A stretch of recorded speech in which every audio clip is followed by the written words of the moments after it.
Hey Nisha, how's it going? Good, Isha, how are you? I'm good too. Thanks so much for being the first guest on my podcast. And like I said, so it's about introducing the world to more of female and non-binary leaders in the clean energy and sustainability space, and just like people interested in the space in general. So thanks for coming along. And I would like to ask you if you could briefly describe what your background is and what do you do? Yeah, so my background actually is in physics, where I did some specialization in environmental physics, and then I have a master's in environmental law and policy. That was a long time ago. For over the past decade, I've been working in software and tech as a technical project and program management leader, chief of staff, operations management. So a lot of different kinds of things in the past, I would say 20 years. Yeah, that's so cool. But then, how did you end up in this zero carbon and circular economy space that we were chatting about before the video? Yeah, so the way that this ended up happening was I was actually, when I graduated from my master's of environmental law and policy, I was working at the Sierra Club doing nonprofit work. And I happened to be in San Francisco when I was doing this. And so I was around people in tech, software engineers, developers. And so I decided that even though I loved nonprofit, it wasn't going as fast as I needed it to go. And I needed to figure out faster vehicles to getting the mission of helping the planet faster. And I knew technology was going to be a way of doing that. So I learned how to code. I joined Women Who Code and quickly got into software and development, moved into project management, with the intention of always coming back to climate. This was like 2010, 2009 kind of era. So climate tech, like that was not a thing, that nobody was really talking about it. So I was a little bit maybe early and looking around for the founders and investors, and there was nobody around. So I was like, cool, I'll just go learn tech, and hopefully some inventors or really brilliant people will come up with technologies to help us with decarbonization and other sort of endeavors. And so yeah, as we fast forward 10 years, I applied and got into the climate-based fellowship, which is where you and I met. And that's actually where I learned about net zero policy and clean energy and clean technology and circular economies. And so this past year, I left my tech job and I started a consulting firm where I'm an executive coach and consultant for mostly sustainability and zero emissions businesses. That is so interesting. That's a huge impact from the fellowship, and I had a great time connecting with you through the climate-based fellowship, and shout out to them. And yeah, since then, I think I learned a lot through that fellowship too. And I've been in grad school ever since. So I'm just like having a ball, just meeting a lot of passionate people and like people interested in energy and like Duke grads and alumni. Like it's been a great time. But that's interesting. So then leading into the second question, how would you describe your day-to-day work, like actual work versus what people perceive when you like initially meet them and tell them what you do? Yeah, it's a little bit like I'm just starting out as a consultant, but it's been really interesting. So I am an executive coach as well. I'm transitioning into actually climate coaching. So working with people that are working on their climate anxiety and trying to move their careers into the climate space because of like being more purpose driven or meaningful driven when it comes to their work. So a lot of my day-to-day is actually coaching a lot of clients, a lot of people that are professionals, whether they be executives, policymakers, engineers, other coaches that want to move more into climate or more well-being like coaching spaces. So doing a lot of coaching in that area.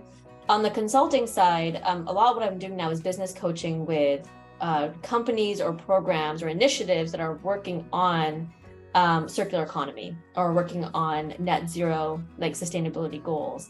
Actually, just recently, I got accepted to the 1.5 Academy for sustainability consulting.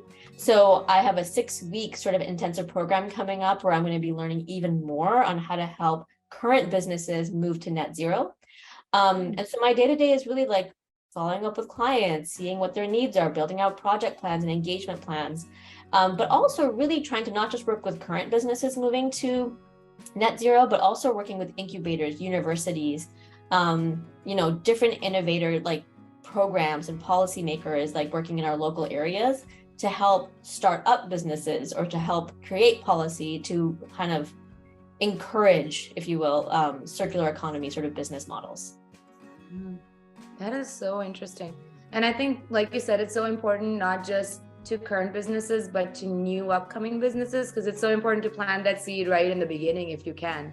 Yeah. Like, it's so much better than trying to find a cure later. Like, if you can just find a way to begin with that space. That's so interesting.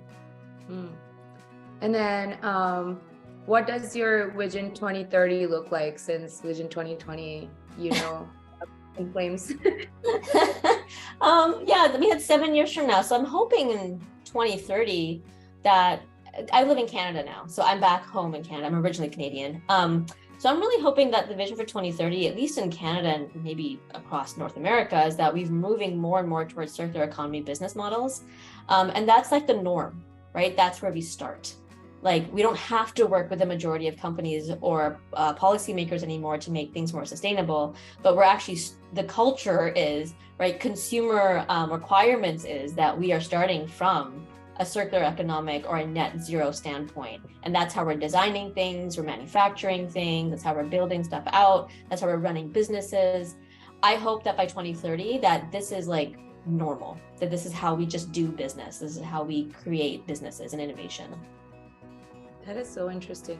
And just like a small follow-up, do you think, are we at that pace that, like, yes, I would be very hopeful, and I really hope we can make it in the next 7 years, but what is the trend do you see of businesses moving towards this right now? And I hope it picks up more. But the problem is it's actually going downwards. It's actually less and less.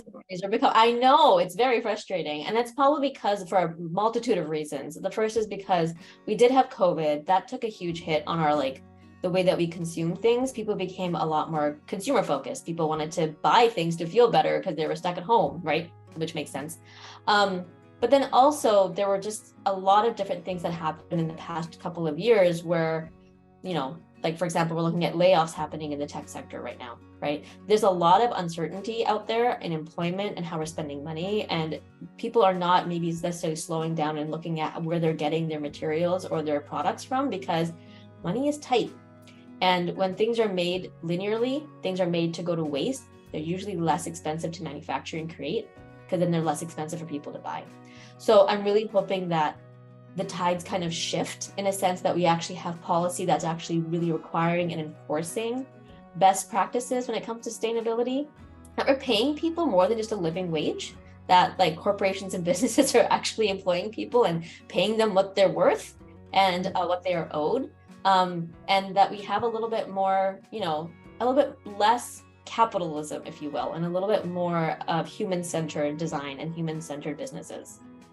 Right. That's so interesting.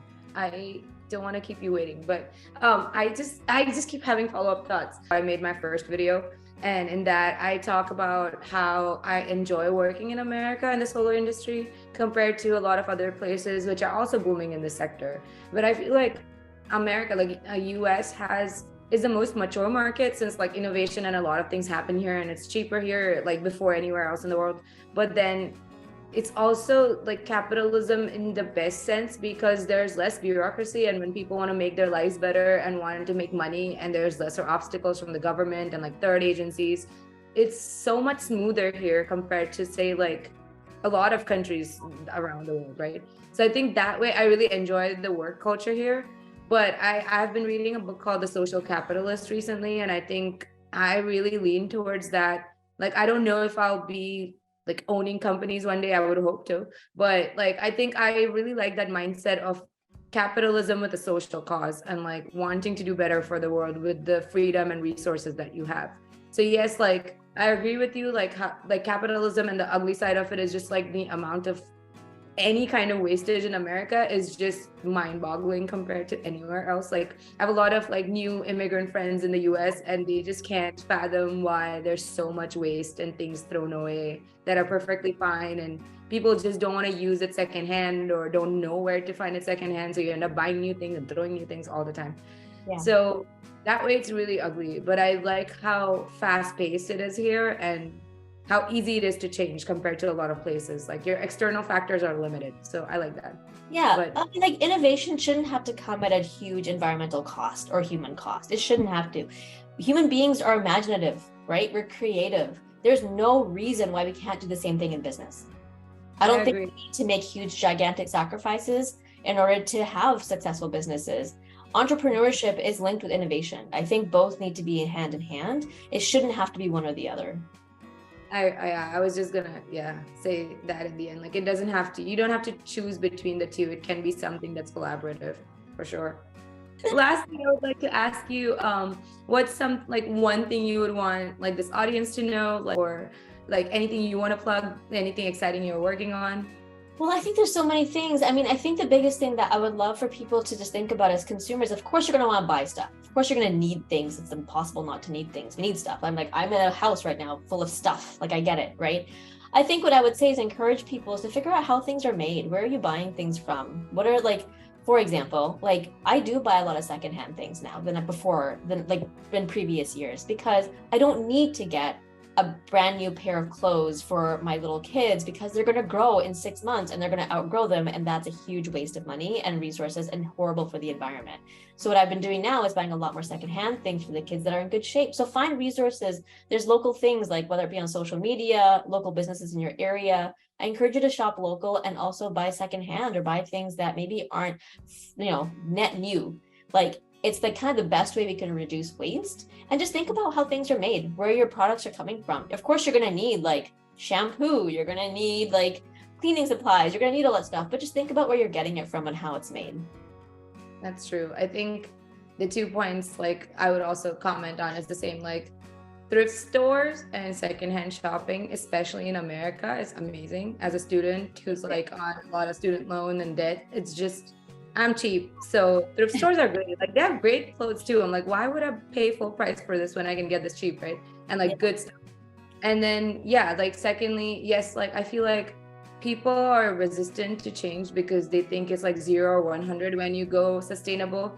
And it can be small things. Like you said, like you need cleaning supplies, you need new things every once in a while, but like try to think if there's a better alternative every time you make that decision. And that's going to make a big difference in itself.